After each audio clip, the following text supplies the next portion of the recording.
Hai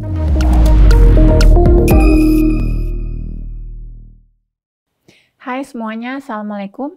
Masih dengan saya Hairunisa di sini, dan kali ini kita akan mengerjakan soal untuk meminimalisir pantulan dengan menggunakan staf tunggal yang dipasang paralel terhadap beban. Setelah kita menentukan titik beban, titik sebelum dipasang staf dan titik setelah dipasang staf, kita mulai menentukan jarak DL dan juga panjang staf DS. Oke, harap fokus ya dan konsentrasi. Selamat menikmati video berikut ini.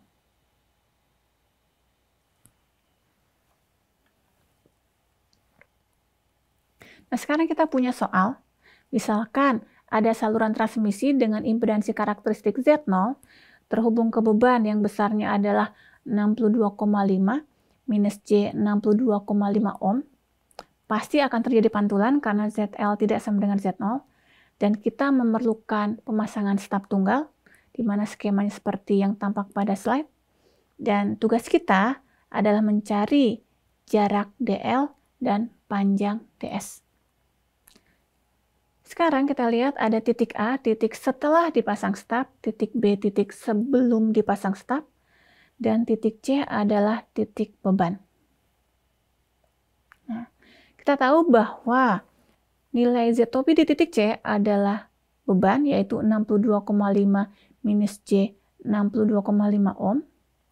Karena kita akan bekerja dengan menggunakan Smith chart, kita harus melakukan normalisasi, sehingga akan kita dapatkan ZTOP normalisasi di titik C adalah 62,5 minus J 62,5 dibagi 50, yaitu 1,25 kurang J1,25.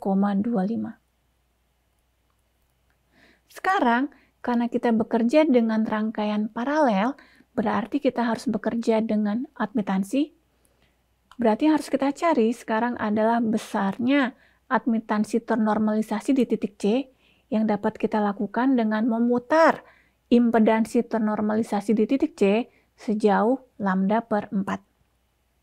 Sehingga akan kita dapatkan nilai admitansi ternormalisasi adalah 0,4 ditambah J 0,4. Setelah ada di admitansi titik C, selanjutnya kita akan pergi ke titik B untuk mencari admitansi ternormalisasi di titik B, di mana dia itu didapat dengan memutar searah jarum jam admitansi normalisasi di titik C sejauh DL. Karena kita tidak tahu panjang DL berapa, sekarang kita pergi ke titik A untuk mencari posisi admitansi di titik A, di mana pada Smith chart, admitansi normalisasi di titik A ada di posisi sama dengan 1. Nah, sekarang kita lihat, kita selalu bergerak dari beban, berarti sekarang kita lihat, kalau kita ada di titik B, kita bisa berbicara seperti ini. Tadinya, admitansinya harganya adalah admitansi di titik B. Setelah dipasang staf, admitansinya berubah menjadi admitansi di titik A. Berarti kalimat matematiknya adalah admitansi normalisasi di titik B kalau ditambah admitansi normalisasi di titik staf sama dengan admitansi normalisasi di titik A, yaitu 1. Dengan kata lain, admitansi normalisasi di titik B adalah 1 dikurangi YN staf, dan karena YN staf juga bersifat pure imajiner, maka nilai real dari YNB selalu 1, yang menandakan posisi YNB ada di matching circle. Nah, sekarang kita lihat, langkah pertama, kita gambar matching circle-nya, di mana matching circle adalah lingkaran dengan R sama dengan 1, tapi sekarang harus kita ingat, sekarang Smith chart ini bukan lagi peta impedansi, tapi sekarang menjadi peta admitansi. Berarti ini adalah lingkaran dengan 1 per R sama dengan 1, di mana per R itu identik dengan G. Berarti sekarang matching circle untuk kasus rangkaian paralel adalah lingkaran dengan G sama dengan 1. Selanjutnya, kita tempatkan titik Y normalisasi di titik A yang besarnya sama dengan 1, berarti ada di tengah-tengah. dan kita tempatkan titik Z topi normalisasi di titik C yang besarnya adalah 1,25 minus J 1,25. Karena kita ingin bekerja dengan admitansi, maka kita harus mencari Y normalisasi di titik C dengan cara memutar impedansi normalisasi di titik C sejauh 180 derajat. Kita putar. Dari sini kita dapatkan harga YNC. Selanjutnya, sudah tahu posisi YNA, kita tahu posisi YNC, selanjutnya kita cari posisi YNB.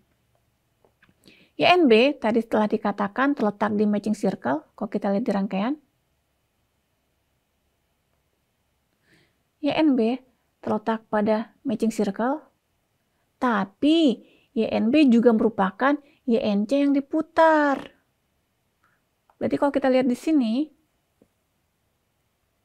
posisi YNB merupakan perpotongan antara matching circle dengan perpotongan lingkaran yang merah ini. Berarti bisa di titik B1 atau di titik B2. Harus kita pilih. Kalau kita pilih B1, maka B2 kita hapus. Dan sekarang kita tahu bahwa YNB1 adalah 1 ditambah J 1,17. Selanjutnya, kita menentukan DL. Kita lihat lagi rangkaiannya. DL adalah putaran, kalau kita lihat dari sini, DL adalah putaran searah jarum jam dari YNC ke YNB. Berarti sekarang, DL adalah putaran dari searah jarum jam dari YNC ke YNB. Berarti ini adalah panjang DL. Kalau kita lihat skalanya, posisi di sini adalah 0,068 lambda. Dan di sini adalah 0,168 lambda. Berarti posisi DL adalah 0,1 lambda. Selanjutnya, kita tentukan YN stop. Kita lihat lagi. Di sini ada kalimat matematik yang menyatakan YNB ditambah YN stop sama dengan 1, yang artinya YN stop sama dengan 1 dikurangi YNB. Kita tulis kalimat matematik tadi, YN stop sama dengan 1 dikurangi YNB. Karena YNB harganya adalah 1 plus J 1,17, berarti YN stop posisinya adalah di minus J 1,17. Kalau di Smith chart, posisinya adalah di bawah sini. Untuk menentukan panjang stop, kita harus memilih bagaimana dengan beban pada stop. Kalau kita pilih bebannya adalah open, nah sekarang kita lihat. Posisi minus J 1,17 adalah harga impedansi di pangkal stop.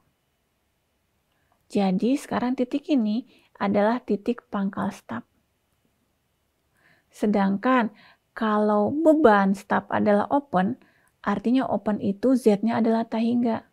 Tapi kita harus ingat, sekarang kita bergaul dengan admitansi. Berarti yang harus kita cari bukan ZL stop, tapi yang harus kita cari adalah YL stop. Dimana kalau ZL-nya adalah tahingga, maka admitansi pada stop adalah 0. Sehingga untuk posisi open circuit, posisi 0 ada di sini.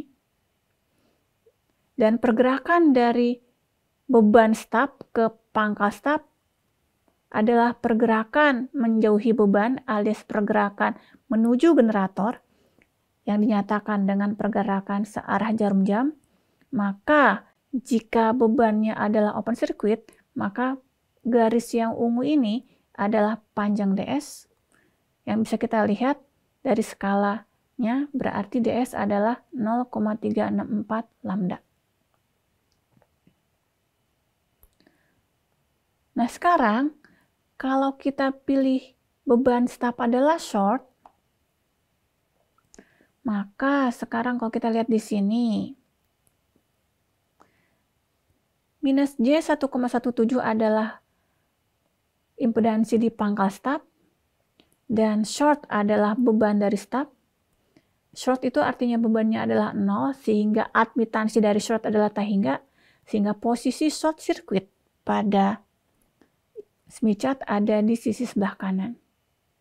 Dan pergerakan dari beban stop ke pangkal stop adalah pergerakan searah jarum jam, sehingga panjang DS, kalau kita lihat, adalah 0,364 lambda dikurangi 0,25 lambda, yaitu 0,114 lambda. Nah, itu sudah kita dapatkan skema untuk pilihan B1. Masih ada skema yang lain, yaitu kalau kita memilih B2. Kalau kita memilih B2, maka B1 kita hapus. Dan B2 adalah 1 dikurangi J 1,17. Selanjutnya, kita tentukan panjang DL. Di mana sekali lagi saya ingatkan, DL itu adalah putaran dari YNC ke YNB, di mana putarannya adalah putaran searah jarum jam. Jadi kalau kita lihat, DL adalah putaran searah jarum jam dari C ke B. Berarti adalah yang kuning ini. Kalau kita lihat, kalau kita baca skalanya, berarti sekarang panjang DL adalah 0,334 lambda dikurangi 0,068 lambda, yaitu 0,266 lambda. Selanjutnya, kita akan menentukan panjang stop dengan terlebih dahulu kita lihat YN stop pada Smith chart. Pada Smith chart, kita memiliki kalimat matematik yang menyatakan bahwa YNB ditambah YN stop sama dengan 1, yang berarti YN stop sama dengan 1 dikurangi YNB. Nah, sekarang YN stop sama dengan 1 dikurangi YNB, di mana harga YNB adalah 1 dikurangi J 1,17, berarti sekarang YN stop adalah plus J 1,17, dan di Smith chart posisi tersebut ada di atas sini. Dan untuk menentukan panjang stop, kita harus memilih beban pada stop terlebih dahulu. Jika kita pilih bebannya adalah open, dan kita harus ingat, plus J 1,17 ini adalah impedansi di pangkal stop, dan beban stop adalah open, yang artinya admitansi dari stop adalah 0, sehingga posisi open adalah di sebelah kiri. Pergerakan dari open ke pangkal stop adalah pergerakan searah jarum jam, berarti sekarang panjang DS adalah panjang busur yang ungu ini, yang nilainya bisa kita lihat dari skala yang terbaca, yaitu 0,136 lambda. Sekarang, kalau kita memilih bebannya adalah short, nah sekarang kalau kita pilih bebannya adalah short, di sini saya ingatkan sekali lagi, posisi plus J 1,17 adalah admitansi stop di pangkal stop. Dan untuk beban short, di mana impedansinya adalah 0, artinya admitansi short adalah tak hingga, sehingga posisi pada Smith chart ada di sebelah kanan. Pergerakan dari short ke pangkal stop adalah pergerakan menuju ke generator alias pergerakan searah jarum jam, sehingga panjang DS adalah pergerakan dari short circuit ke posisi YN stop yang harganya adalah plus J 1,17.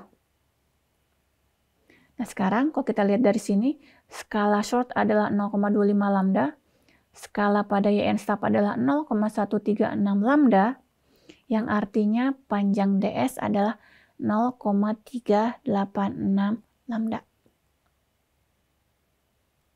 Dan sekarang kita lihat hasil akhir di mana kita memiliki 4 skema rangkaian penyesuaian impedansi jika kita menggunakan stub tunggal yang dipasang paralel. Skema yang pertama didapat kalau kita memilih titik B1, dan untuk beban short maupun open kita dapatkan besarnya DL dan DS seperti yang tampak pada slide. Dan skema berikutnya kita dapatkan kalau kita memilih titik B2, dan untuk beban short dan open akan kita dapatkan nilai DL dan DS untuk short dan open seperti yang tampak pada slide. Dan sekarang kita harus memilih. Tadi telah dikatakan bahwa beban open pada stub harus dihindari karena dibukanya saluran transmisi pada stub akan mengakibatkan gelombang yang ada di dalam saluran transmisi keluar sehingga bisa memberikan interferensi kepada komponen sekitarnya. Sehingga beban open kita hindari. Dan selanjutnya, dari pilihan short circuit, mana yang kita pilih? Yang kita pilih adalah yang panjang stubnya lebih kecil. Kenapa? Karena pada dasarnya stub itu adalah rangkaian tambahan. Berarti itu adalah kabel tambahan. Untuk itu sebaiknya kita pilih yang kabelnya paling pendek. Sehingga skema yang paling bagus adalah kalau kita pilih nilai B1 dengan rangkaiannya adalah short circuit pada beban stub. Dari video tadi, dapat kita lihat ternyata pada saat kita bekerja dengan admitansi, kita harus berhati-hati dalam menentukan posisi beban open dan short. Karena untuk rangkaian paralel, kita menggunakan peta admitansi sehingga beban short di Smith chart akan berlawanan dengan posisi short pada saat rangkaian serial, begitu pula dengan beban open. Untuk itu, kalian perlu berlatih secara mandiri agar tidak melakukan kesalahan saat membuat rangkaian penyesuaian impedansi untuk meminimalisir pantulan. Video ini merupakan video terakhir di minggu ini, dan di minggu berikutnya kita akan melakukan rangkaian penyesuaian impedansi dengan menggunakan stub ganda. Terima kasih atas perhatiannya. Sampai jumpa minggu depan. Jangan lupa untuk like and subscribe.